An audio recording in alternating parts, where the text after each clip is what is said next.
Hi, today we're going to be talking about what people don't get about marketing. As with everything we do here on the Casology Digital Marketing Podcast, the aim is to bring you industry experts who know the stuff, who've been there and done it.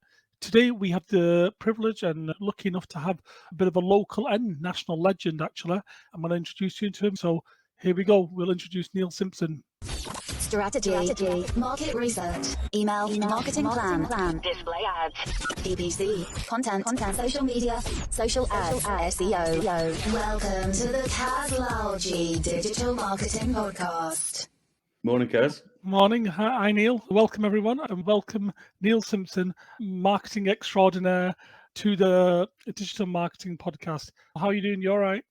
Yeah, good. Thanks, Kaz. Yourself? Yeah, good. So I suppose we can just start off with the obvious, really. How have you adjusted to this new post-lockdown world? Are you literally back to normality, or are things still slightly different? Yeah, I'm out back in the wider world, enjoying all the kind of traffic and sitting in more traffic and extra traffic. So I think the world's kind of slowly normalizing again. I'm not sure we'll ever go back to how it was beforehand, but I'm out and about with various businesses all over the place at the moment. Yeah, you're usually very busy. I think I've just almost embraced this working from home because work-wise, I'm almost surprised if I have to go out. And it means like you don't get up to doing things like I think we've been trying to meet up for a coffee for the last 6 months, and I said to you, I'll text you, and I've just never got around to it. Like you just said, I don't think we'll ever go back to because the software's changed. People have in the past when you'd want to jump on a Skype call, it'd almost be like the poor man's choice. Now it's a case of which software have you got and how well can we do it? I think it's a good thing. Frankly, I think, as the kind of job we do, kind of talking to people a lot, the kind of meetings are always the most expensive bit of any project, where you've got to get people like from one place to another place and get everybody in the room, where you can just do it with the flick of a button now, and it's amazing. So yeah, I think it's a very, very good thing where you can save your high value time. You kind of want one time for actual proper client work and doing the juicy stuff rather than just discussing what's gonna happen. Yeah, absolutely. From what you've been doing, I suppose, Neil, this is where not get confused, but there's so many titles I could use to describe you. Because obviously, I like your digital marketing extraordinaire, because I think that kind of summarizes what you do. But to be honest, if you look at it, you've been doing this for about 20 years. You've won awards. You've been an author. You started off in the arts, didn't you? But you could As a argue, performer. you As a could, but you performer could, for a very long time. yeah, but you could almost argue that marketing's an art, isn't it? I think, yes, and I think it's an art and a science. The kind of thing that, especially with modern marketing is very different to the kind of Mad Men advertising days of the kind of 50s and 60s, where you just kind of put on a sharp suit, drink a martini, and make adverts. I think the interesting thing about marketing these days is the fact that it's symmetrical, right? You can listen as well as you can talk. And I think that any companies forget this. Most digital marketing is more journalism than it is advertising, advertising being a subset of marketing and whatnot. And I think that the fabulous thing about the digital channels these days is that we can listen as much as we talk, but very few businesses actually put as much effort into listening as they do to try and use social channels as a broadcast media. And it's not really that very good for that.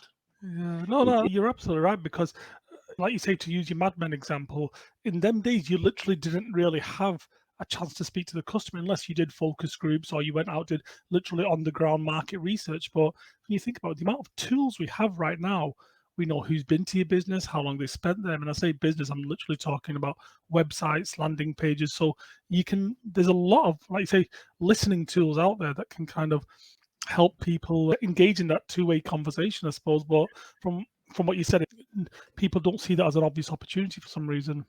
It's more than just the listening tools, because we get sold all this kind of data management, kind of big data, bells and whistles kind of stuff. But the actual channels themselves, we all should be creating content to facilitate conversation, right? And this is the things, the likes, comments, shares, and all that kind of stuff. They are the kind of primary resource of facilitating conversation, because if people aren't getting involved, then you're not in resonance with them. And this is the thing about modern marketing in the kind of digital channels is the fact that you can see when you create resonance in real time because people speak back to you. There's, I mean, focus groups and everything from the ad world of the 1950s and 60s and all that kind of stuff, then they're great. But when you put people in that kind of rarefied example, they start performing a little bit, so the data is not as useful. Whereas if people are actually commenting and getting involved in the story and sharing their information, doing a bit of user-generated content, all of that kind of stuff, that's real conversation. And that, I mean, any business can do that. This is the thing, is that we all talk about, oh, how do we increase reach? How do we go viral? It's not as important as people think. You're better off having a meaningful conversation with your exact audience, right? Your 1,000 true fans, right? The people who are going to really buy into what you do and really kind of start engaging with you and your content and that kind of thing, and talking back to you. Talk back to them first, rather than think, oh, I've only got kind of a couple of hundred people online.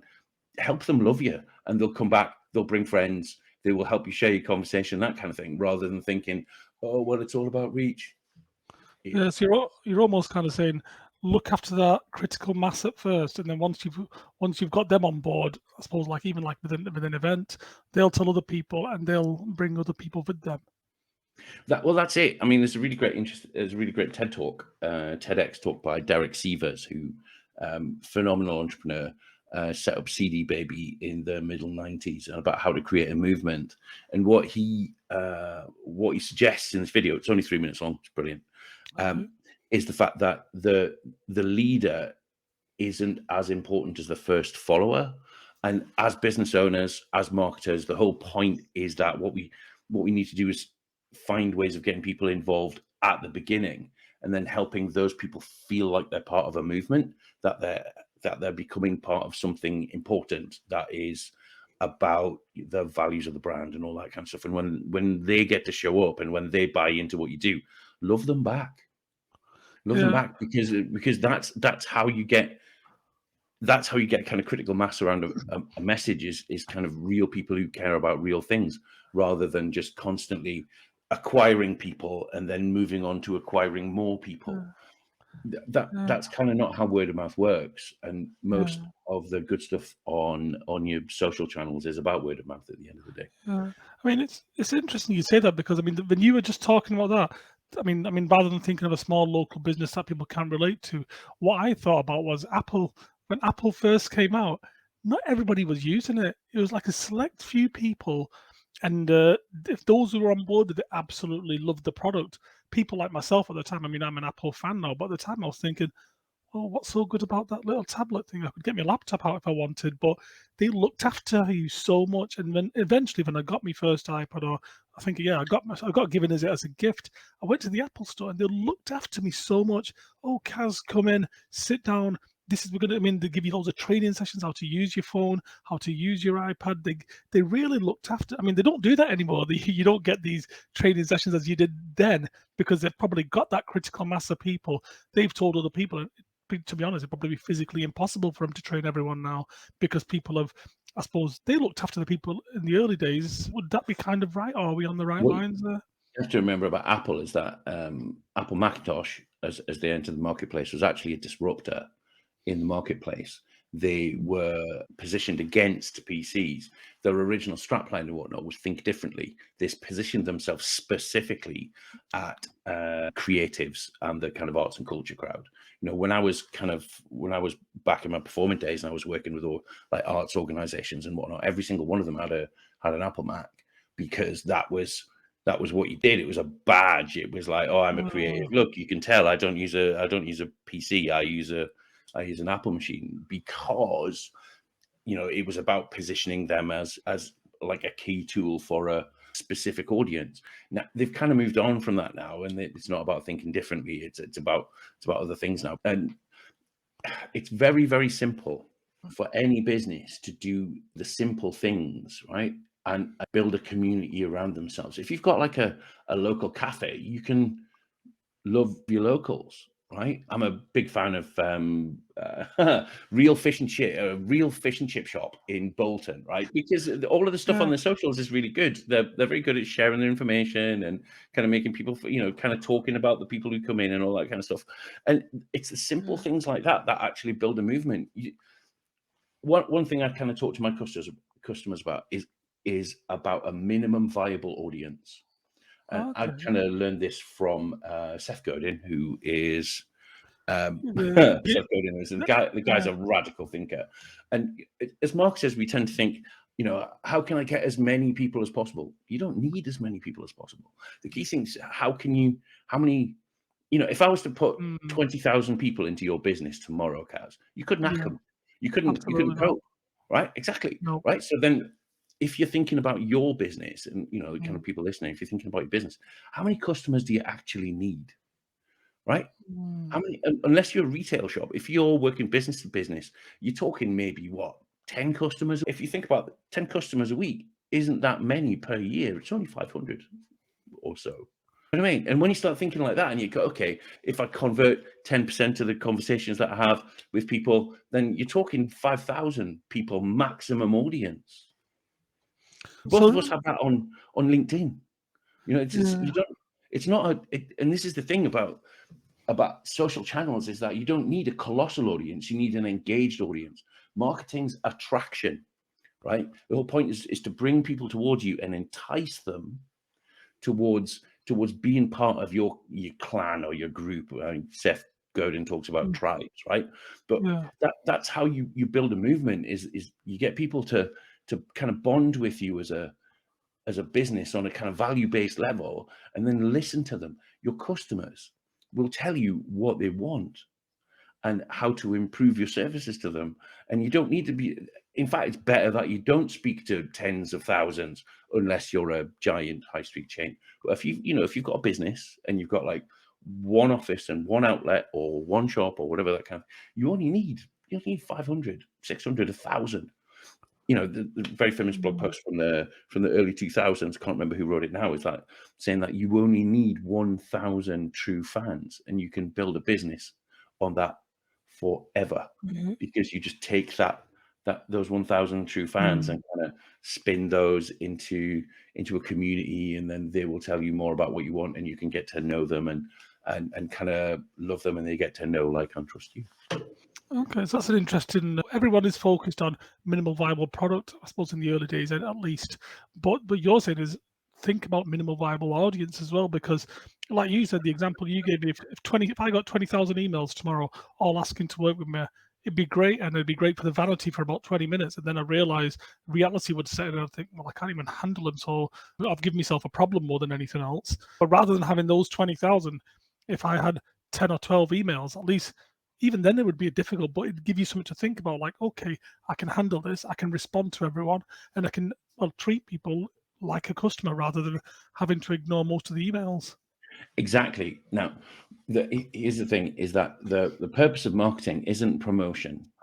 Okay, and this is a massive misnomer: is that the purpose of marketing is connection, right? Because once you start connecting with people, then all kinds of things become possible.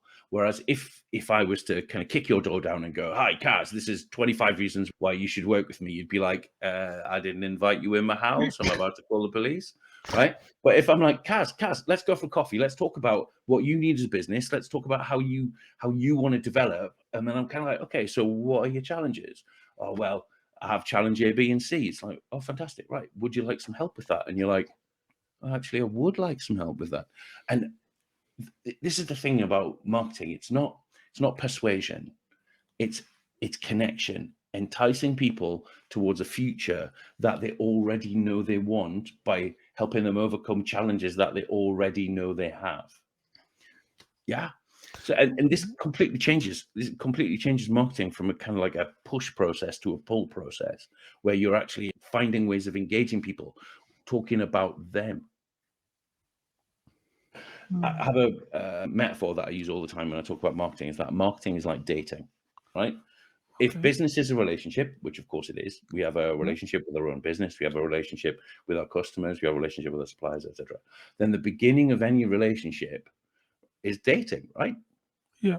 Okay, you're getting to know each other, you're getting to sound each other out. Now, imagine, if you will, that you and I were on a date, Kaz. It's the 21st century, we can imagine that, right? So, if you imagine that we're on a date and I take you to a nice swishy restaurant, because I'm that kind of guy, I don't mind lashing a few quid, and I take you to a nice restaurant, right? And I sit you down, and waiter goes away and sorts out the order and whatnot. And while he's away, I'm like, Kaz, let me tell you about how great I was yesterday. Then I'm going to tell you about how great I'm being right now. Then, when the dessert comes, I'm going to tell you about how great I'm going to be tomorrow. How long would it take you to get bored of that conversation? Yeah. Instantaneously, right?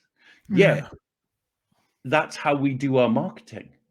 And then what we do is you get all of our exes to show up and go, oh, look at the testimonials. We can have a fight. You know what I mean? So, It's true. however, if I want to get to know you and build a real relationship with you, Kaz, I talk about you.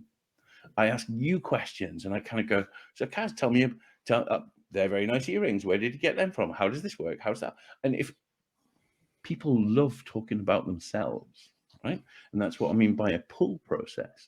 The more you get people to talk about themselves, the less you're talking about yourself, and the more you're finding out about what they want, what their challenges are, what their aspirations are.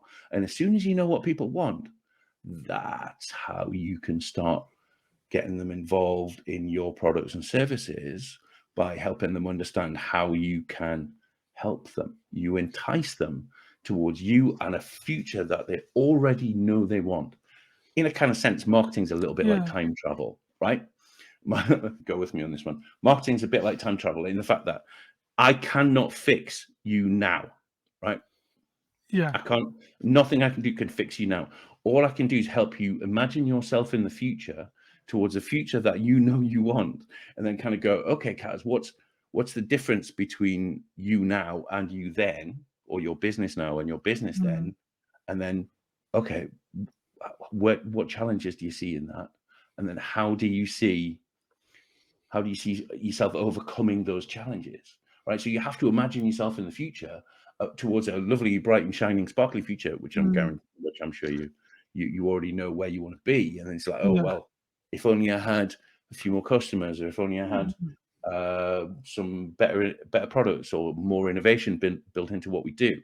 Then that's how you can help people, right? Because there has to be a gap between where they are and what they want, and you help them close that gap or mitigate the challenges within that gap.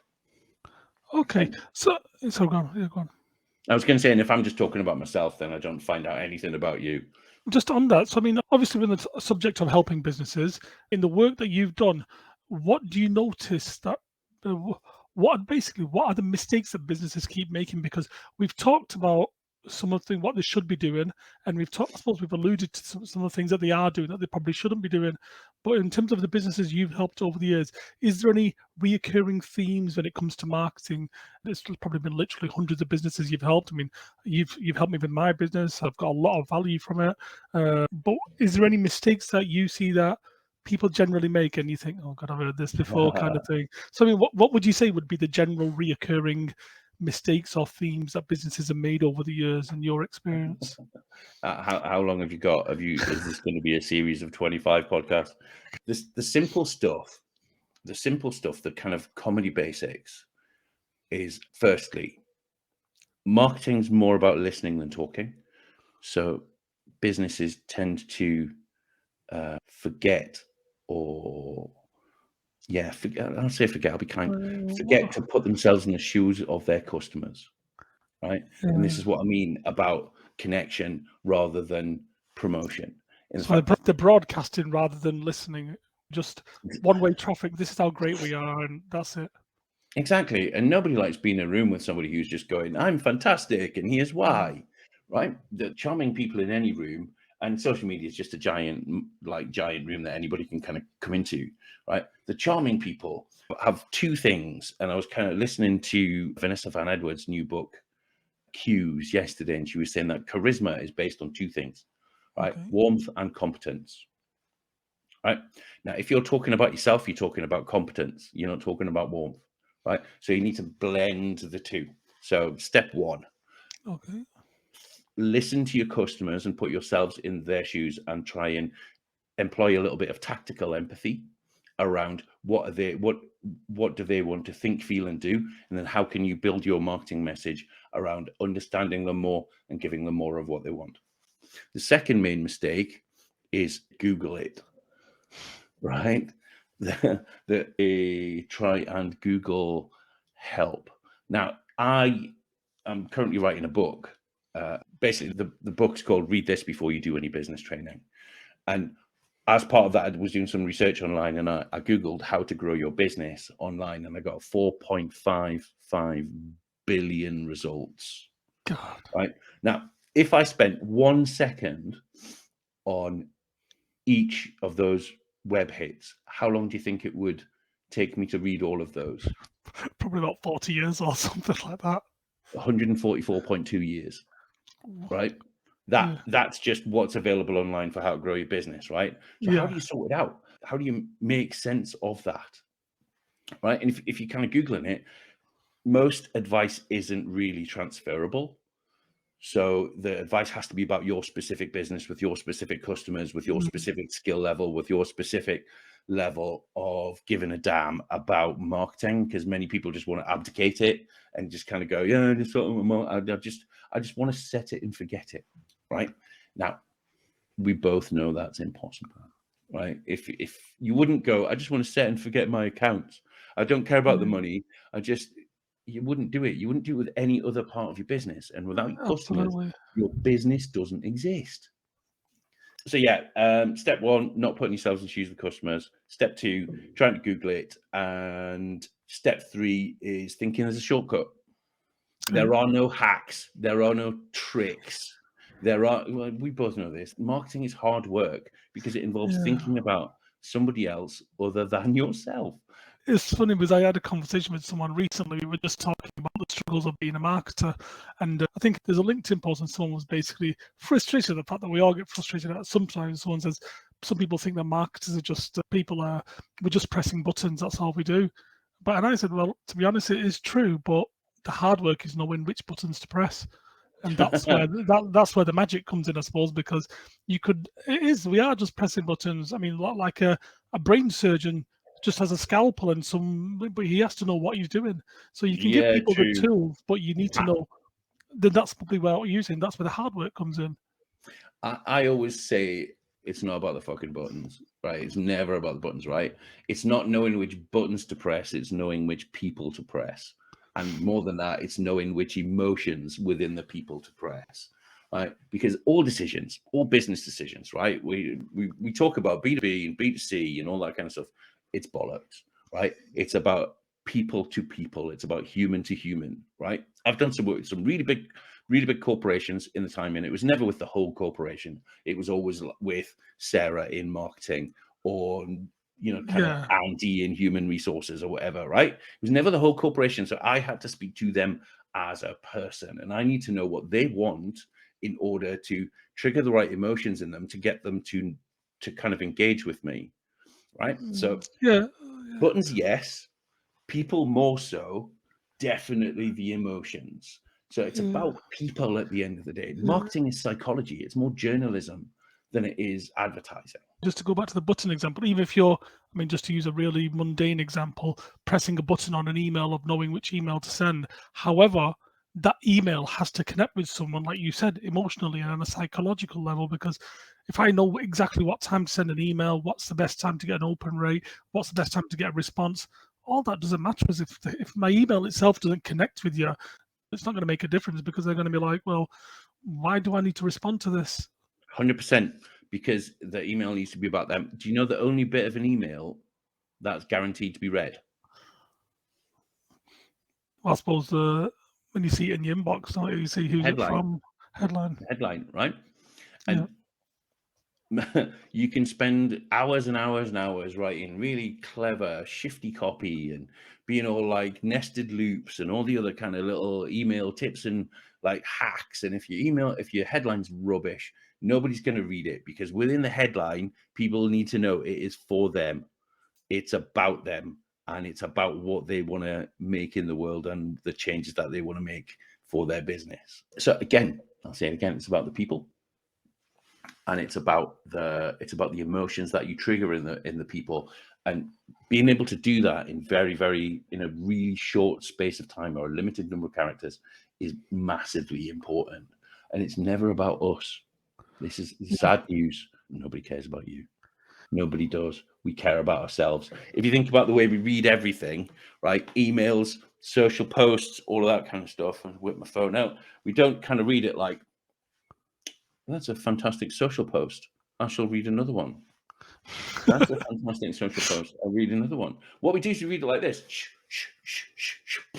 right? And the thing that we on is the thing that speaks to us about us, right? In terms of, technically speaking, it needs to trigger dopamine, right? And if your social post or your headline and your email doesn't trigger dopamine, then people don't read it, because dopamine is what controls our attention. And the thing about dopamine is most triggered when we think we are going to get a reward. Okay, so the email headline is about what's rewarding for me, not what the business wants to say. And once you understand that, the currency of marketing is attention, and that dopamine triggers attention, and without dopamine there is no attention, then it completely changes the way you look at things, because it stops being about you as a business or you as a marketer, and it starts being about the audience. And marketing is always about the audience. It's always about the listener. So do you reckon that's what people don't get about marketing, that they're looking at it the wrong way? If I was to say to you what the marketers or marketers not get about marketing, would you kind of think, well, it's summarizing what you've just said there? Kinda. I mean, I wrote a course for a business school, bloody hell, 2018, which sounds like yesterday, 4 years ago, right? I wrote a book about writing content, and it was aimed at marketing directors of companies who were turning over more than £1.5 million, right? So not small companies. Well, technically still small company, but you get the drift, right? Not kind of micros, right? So these were all, we targeted marketing directors who all had staff. And the thing is, none of them in the entire room understood that their marketing is about their customer. They didn't know how to create a campaign around understanding what their customer wants. It was all like, here's my product, here's why it's good, here's my product, here's why it's good, here's my product, here's why it's good. And you're talking about experienced marketers, people with qualifications, and people who have, like, mysteriously been able to kind of create some kind of footfall for their business, or some kind of and without doing it in the most effective way, which is identify who your customers are, find out what they want, and talk about them. And and this is the thing about what most people get wrong about marketing, is that it's about your audience. It's not about you. It's about your customers. It's not about you. It's about what your customers want. It's not about you. We all read social, and what's in it for me, right? Yeah.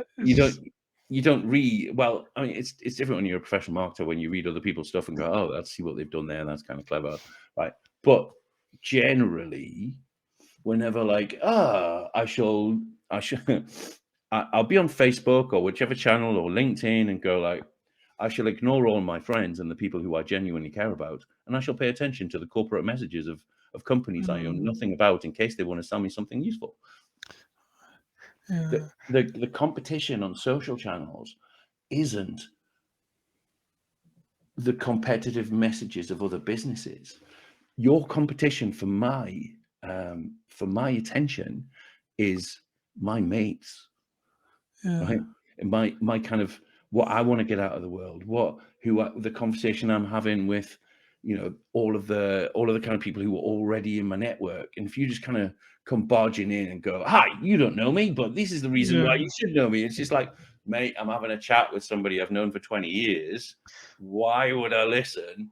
And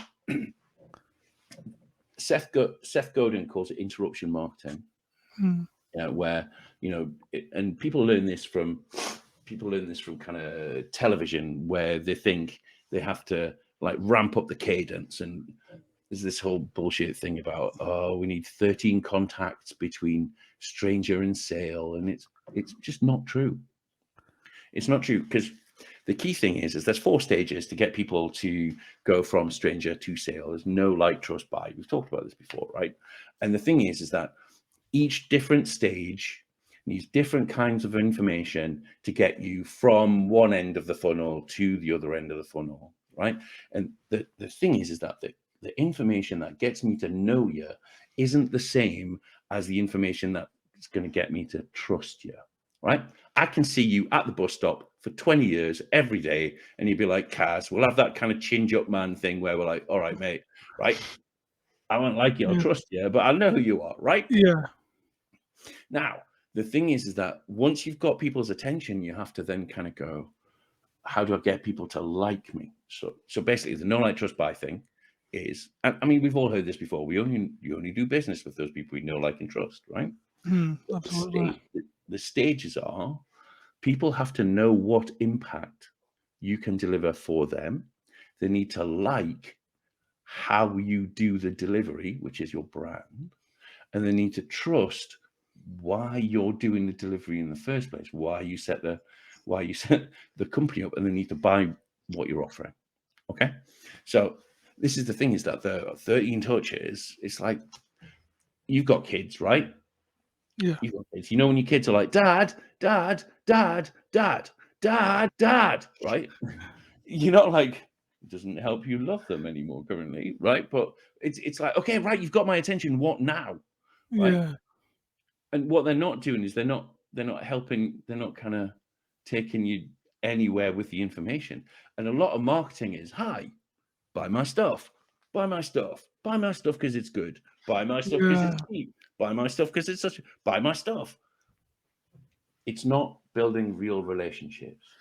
And that is what digital channels can facilitate much more simply than like billboards ever could, or newspapers ever could, or that kind of thing, because you can take people, you can catch people on your social channels. Yeah. 2 different kinds of social channel. There's reach social channels, things like Pinterest, TikTok, all that kind of stuff. Then you've got nurturing social channels, which are things like Instagram and that kind of thing. And then get their attention, deepen the relationship, get them to your website, help them understand like why you're doing what you're doing, get some kind of not brand loyalty, because brand loyalty is a myth. Get some kind of deeper understanding of what you're doing, and then get them onto your list so you can talk to them and sell them. That's a kind of basic marketing funnel. And yeah, so most people don't get this. What they do is they just like, here's my products, here's my services, here's my products, here's the reasons why they're great. And Yeah, when you started saying, when we started talking about this, and you said people that when you talked about when you were creating these training courses, the big companies are bothered about themselves, the brand, the product, rather than the audience. You're absolutely right. I do, like yourself, work with people who just helping them out from time to time, and you just trying to offer them advice and talk to them. And I say to them all this, and they said, "Oh, but it's our brand values. This is our brand. It's about our brand." And I'm like, "No, it's about your customer. Talk to your customer. This is what they're telling you that they want. Yeah, but it doesn't go in line with our brand." And I'm saying, it doesn't matter, because if you're not doing what your customers want, in 5 or 10 years, or maybe not even less, your brand's not really going to matter, because you're not servicing the needs and requirements of your customers. And I know we're pressed for time, and I had loads to talk to you about, so I'm just going to kind of pick through some little bits that we want to try to address. Sorry, No, it's been very good. I think we might have to do a part 2 actually. Okay. Let's have a look. So based on what we've just said there, the next question is, how do you get into the right mind for creating great marketing? I'm not saying there's a simple button you just press and think, haha, I'm in a great marketing mood. But we've talked about less about yourself, less about your business, less about your product, less about you basically, and more about the person you're trying to talk to, and about the psychology. But I think we can, I suppose anyone listening to this, anybody watching this can just say, yeah, I understand that. but how do you get you and your team into the mindset of saying, how can we create great marketing? Is there any tips you could give? Yeah, 100%. I'm going to answer it with something that's quite trite, unfortunately. We have 2 ears and 1 mouth for a reason. Okay? Listen twice as much as you talk. So the right mindset isn't in your own head. The right mindset is getting to the minds of your customers, right? You can call it an avatar, you can call it a customer empathy map, you can call it a focus group, you can call it a one-on-one conversation with your top customer, where you just where you listen and you get them to think, okay, what's important to you? You're saying it before, is that what's important to the customer? What do you want more of? What are your core challenges? And people love talking about themselves.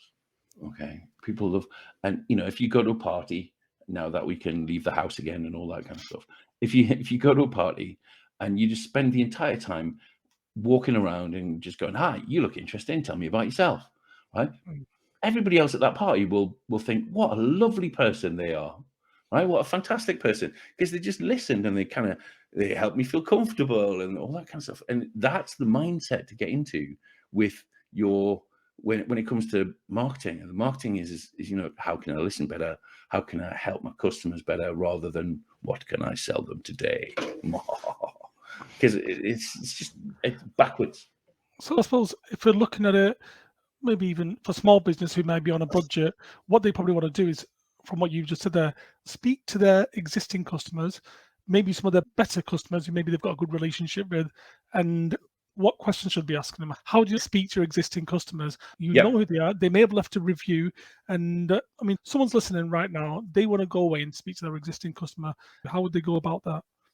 Okay, there's an amazing specialist device that's really useful for this, and it's called a phone. And what you do is, right, when I kind of activate my phone, right, it comes up with like numbers on the front, and then it's weird because every single one of these has a special number you can press on, and the other end will light up, right? And then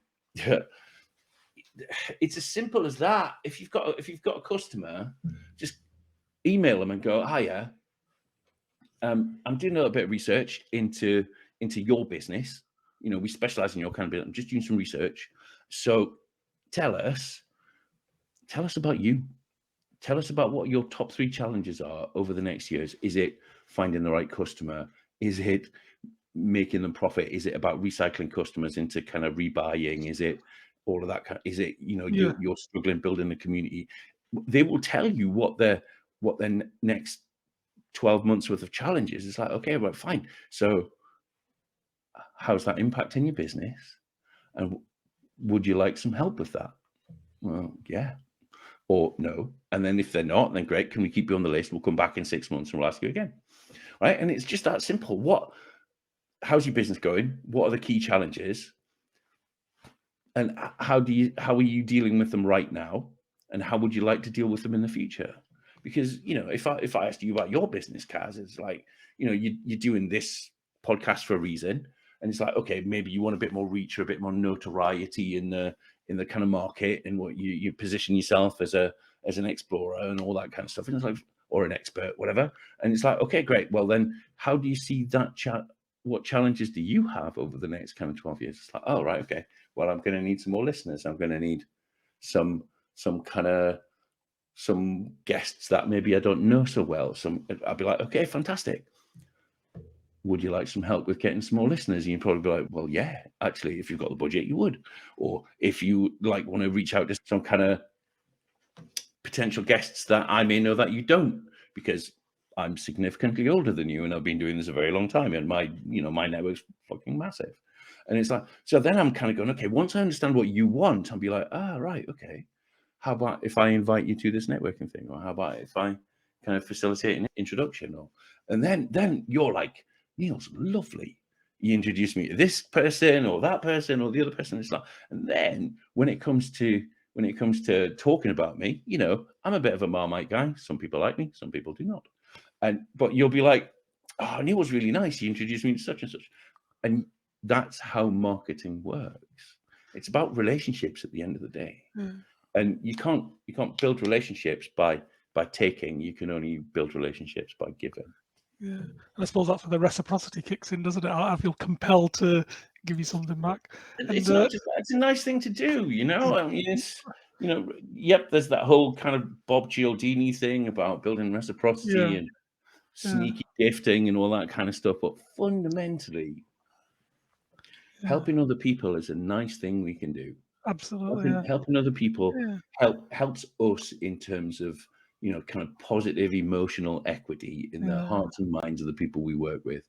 And, you know, that something I've been teaching a training course all week at Martram Hall, big swishy kind of thing for businesses, Cheshire. And one of the things we were talking about is like zero cost stuff you can do for your network, right? And if you want your network to do well, or your suppliers to do well, or your customers to do well, you can help them by sharing a post, commenting, recommending them simple stuff, right? Don't cost you nothing. You put 50 minutes in a day, and then all of a sudden, right, if I'm recommending my suppliers and all that kind of stuff, I'm going to get a better deal.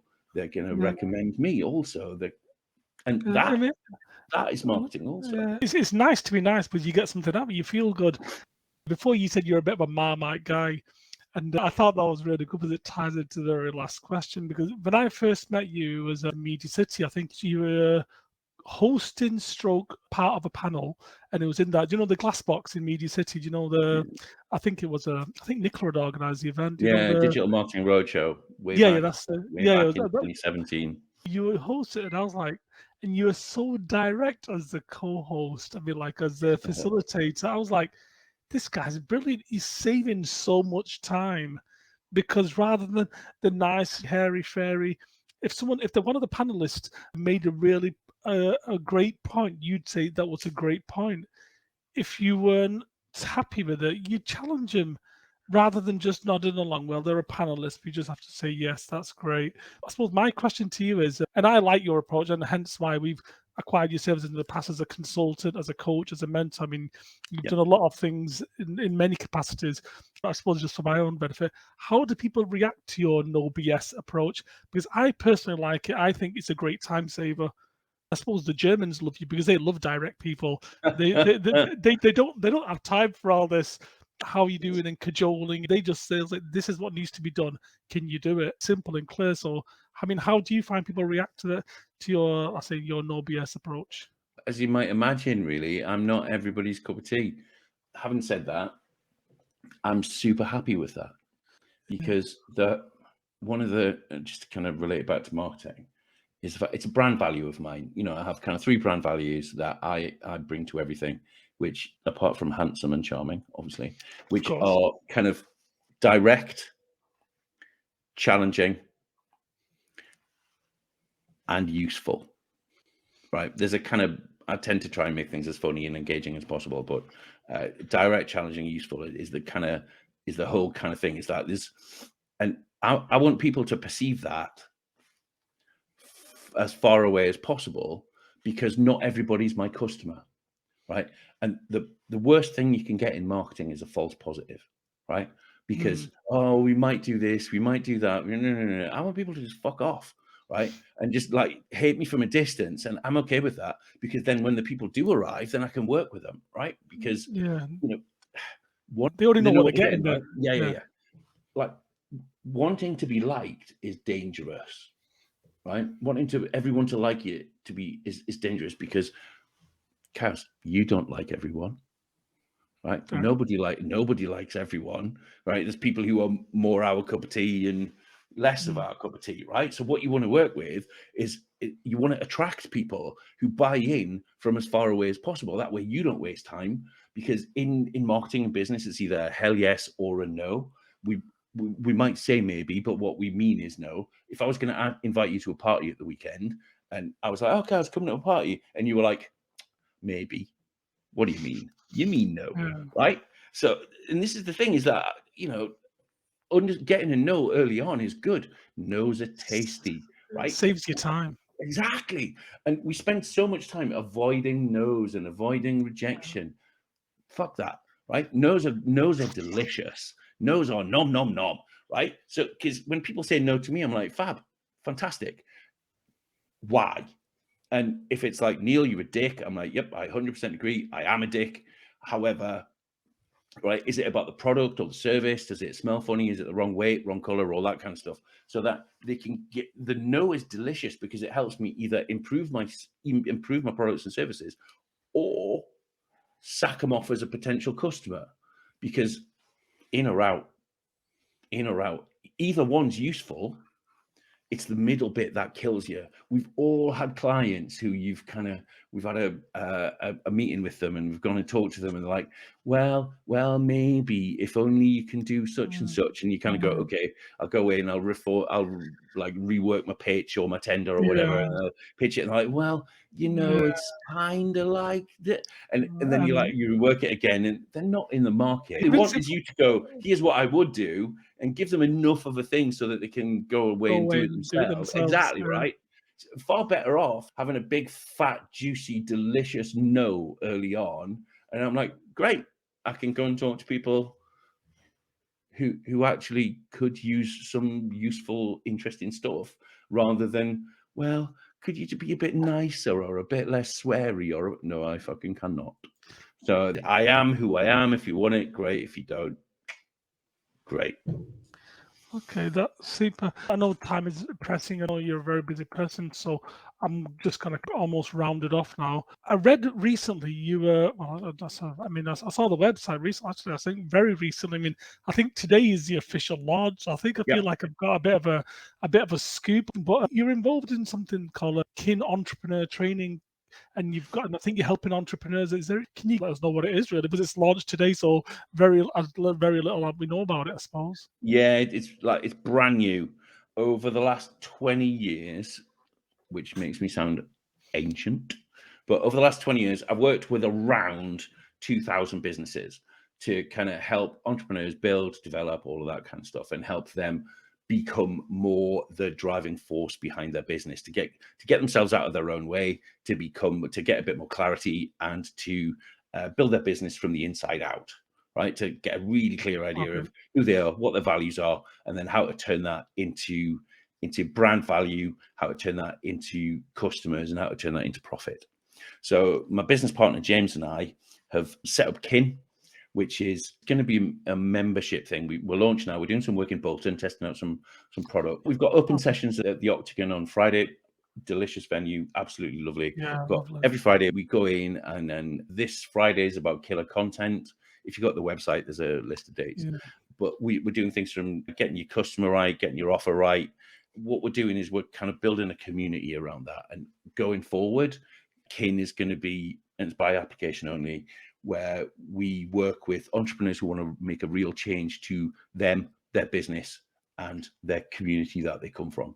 Because generally, everybody wants to set up a business to do some good for some people. We see something wrong in the world and we think, actually, we need to change it. Even a sandwich shop, people are making sandwiches wrong.